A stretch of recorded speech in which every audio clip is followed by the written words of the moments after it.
और अगर तुम लोग नए हो तो सब्सक्राइब करो, वो जो लाल वाला बटन है उस पर फूट फेंक के मारो या फिर मोमबत्ती, मुझे नहीं पता, बस क्लिक हो जाना चाहिए। হ্যাঁ guys, welcome my channel Indian world official. তোমার সবাই কেমন আছো? আমি রিঙ্গা এসেছি, দেখেই বুঝতে পারছো। আর এটা হলো তার পরের দিনকারে, যখন আমরা মন্দিরে পুজো দিতে যাব।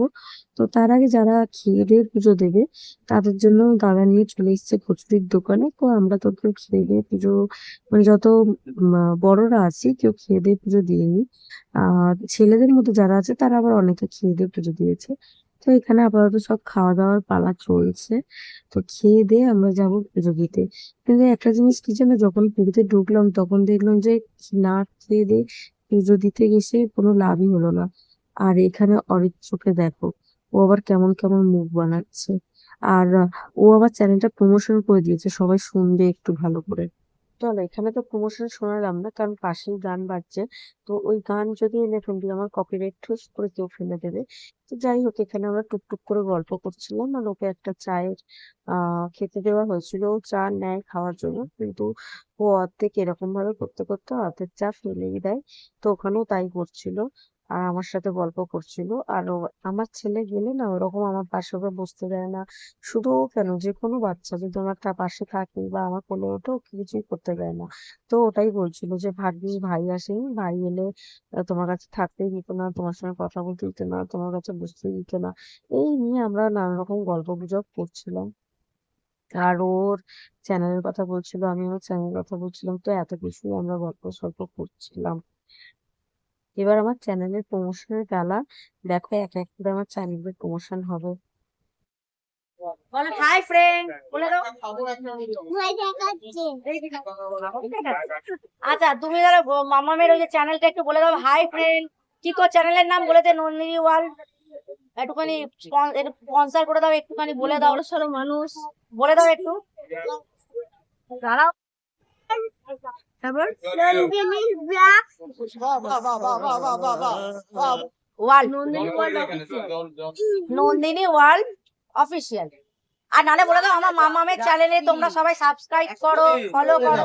হ্যাঁ আচ্ছা, ধোয়া ধুই হবে। गजब बेइज्जती है।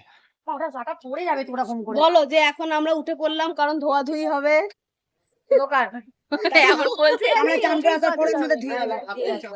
আমরা পুজো দিয়ে এসে তারপর আমরা পুজো দিয়ে এসে আমরা নিজেদের ধোয়াধুয়ি করবো। সমুদ্রে অল টাইম শুধু নাচো আর গাও। সমুদ্রের মধ্যে তাই না ঢেউয়ে? মানে দেখেছো, সব আলাদাই লেভেলের ফুর্তি তার পরের দিনকারে।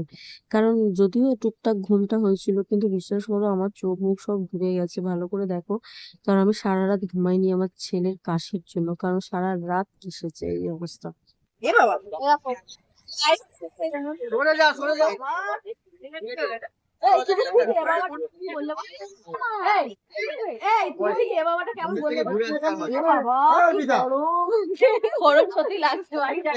সত্যি মারাত্মক গরম ছিল, কিন্তু আমি রুমে থেকে যে গরমটা ভাবছিলাম যে বাইরে হবে, কিন্তু বাইরে সেই প্রকৃতি গরম ছিল না, তার থেকে একটু ঠান্ডা ছিল।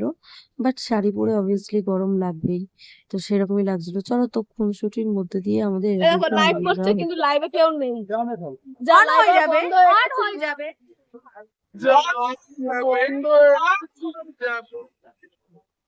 লাইভ বন্ধ হয়ে গেছে। তো চলো, ও তো মানে লোক ছাড়া লাইভ করে তারপরে লাইভ অফই হয়ে গেছে। তো যাই হোক, ওদের লাইভটা ততক্ষণ অন হোক, ততক্ষণ তোমাদের বাদ বাকি রাস্তা দেখাই। আর এখান থেকে দেখো, আমার ভিডিও করতে করতে আমার পাশে গাড়িটা পুরো আমাকে চেপেই দেবে। তারপর এখানে যেতে যেতে অনেক সুন্দর সুন্দর মন্দির দেখলাম, যেগুলো দেখে খুব ভালো লাগলো। অ্যাকচুয়ালি এগুলো তো সব ওখানকার রাধা কৃষ্ণ, রাধা কৃষ্ণর এরকম ধরনের আছে, কোথাও হনুমানের জির, এরকম অনেকগুলো মন্দির আছে, যেগুলো আমার দেখে খুব ভালো লাগলো। আর এখানে এরকম ভাবে পরপর পরপর মন্দিরগুলো থাকাতে না আরো জায়গাটা সুন্দর লাগছে। তা তোমরা কে কে পুরীতে গেছো একটু কমেন্ট করো। আর পুরীর ভেতরে যে ফোন না নিয়ে যাওয়ার ব্যাপারটা কে কে জানতে, আর কার কার এটা নিয়ে প্রবলেম হয়েছিল সেটা কিন্তু অবশ্যই জানাতে ভুলো না। তো যাই হোক, এরকম করে দেখো কি সুন্দর, যেন মনে হচ্ছে অনেকদিন, অবভিয়াসলি এটা অনেকদিন পুরোনো, কারণ আমি না ফার্স্ট টাইম পুরীতে গেছিলাম। তো আমার কাছে নতুনত্ব ইনফ্যাক্ট অনেক ভালোই লেগেছে। তো এই যে পরপর পরপর পুরোনো গুলো আছে, এই মন্দিরগুলো আছে, প্লাস তোমার মন্দিরগুলো ঠিক পুরোনো পুরোনো দিনের মতন, আমার বেশ ভালোই লাগছিল মানে এগুলো দেখতে। তো কোনোদিনও যদি আমি সময় নিয়ে যদি যাই, তাহলে এক একটা মন্দিরে দাঁড়িয়ে দাঁড়িয়ে অবশ্যই দেখবো যে কোনটা কোন কিসের মন্দির। আর আমার মতন যারা ফার্স্ট টাইম যাবে বা যাওনি এখনো, তাদেরকে অবশ্যই দেখাবো আমি। তো দেখো এরকম করে মন্দিরগুলো সব পরপর পরপর করে আছে।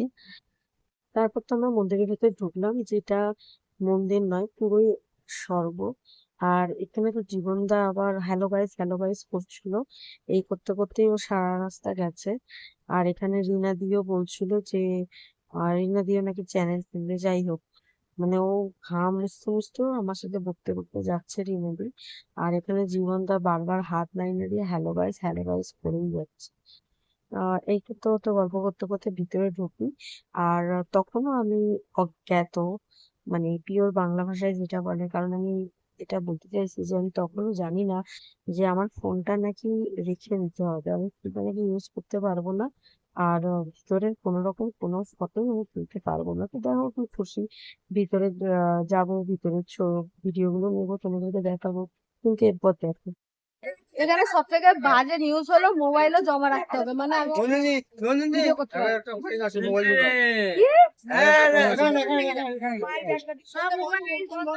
সে একই তো হলো। তো ভিতরের ভিডিও তো আমি করতে পারবো না, তার জন্য বাইরেটাই ভালোভাবে আস্তে আস্তে করে দেখানোর চেষ্টা করলাম। বাইরেটা দেখে কি হবে, বাইরেটা তো তোমরা অনেক ভিডিওতে দেখবে, আমার তো ইচ্ছে ছিল বিশেষ করে ভিডিওগুলো দেখানোর। তো একদিকে একটা জিনিস হয়েছে যে ভিতরে ফোন না থাকায় সবাই অনেক ভালো করে দর্শন করতে পেরেছে, আর অনেক ভালো লেগেছে। আর এই চক্রটার একটা অদ্ভুত কাহিনী আছে, সবাই মানে চক্র যেদিক দিয়ে দেখো সোজাই লাগে। তারপর আমরা সারাদিনের খেয়ে দিয়ে সমুদ্রে স্নান করে তারপর রেডি হয়ে আমরা আবার চলে এসেছিলাম সন্ধ্যাবেলায় বিচের পাড়ে, যেখানে এরকম ভাবেই টুকটুক টুকটুক করে হেঁটে হেঁটে আমরা সমুদ্রের ধারে যাচ্ছিলাম। খুব ভালো লাগছিল ওখানকার আওয়াজ, ওখানকার ভিউ সবকিছু। আর কিছু টুকটাক কেনাকাটা ছিল, সেগুলোও করে নিয়েছিলাম। আর গুড্ডু তো যখন স্নান করতে নেমেছিল তখন বেশিক্ষণ ছিল না, উঠে চলে এসেছিল। কিন্তু সন্ধেবেলাতে ওই আবার পা ভেজানোর জন্য জলে চলে যাচ্ছিল, ভাবো অবস্থা। আর ওর জন্যই দেবাকে যখন স্নান করা হচ্ছিল, ও থাকবে না বলে দেবাকে তাড়াতাড়ি করে রুমে চলে যেতে হয়েছে। আর এখানে দেখো কি সুন্দর মজা নিচ্ছে, পা ফা ভেজাচ্ছে, ইনফ্যাক্ট পায়ের সাথে সাথে ওর প্যান্টও ভিজে যাচ্ছে, সেদিকে খেয়াল নেই, ও আরাম কেদারায় পা ভিজিয়ে যাচ্ছে। তারপর আমরা 8টার সময় বেরিয়েছিলাম, তো সেরকম একটা কোথাও ঘোরাঘুরি হয়নি। তো পরের বার গেলে তোমাদের আরো অনেক কিছু দেখাবো। এখন পর্যন্ত এটাই। ভালো লাগলে লাইক কমেন্ট শেয়ার সাবস্ক্রাইব করে দিও। আর তারপরে আরো আসছে, এরপর আর কি দেখাবো, দেখাবো তো ঘরে চলে যাওয়াই দেখাবো, সেটাও বেশি কিছু নেই। তো চলো, টাটা বাই বাই।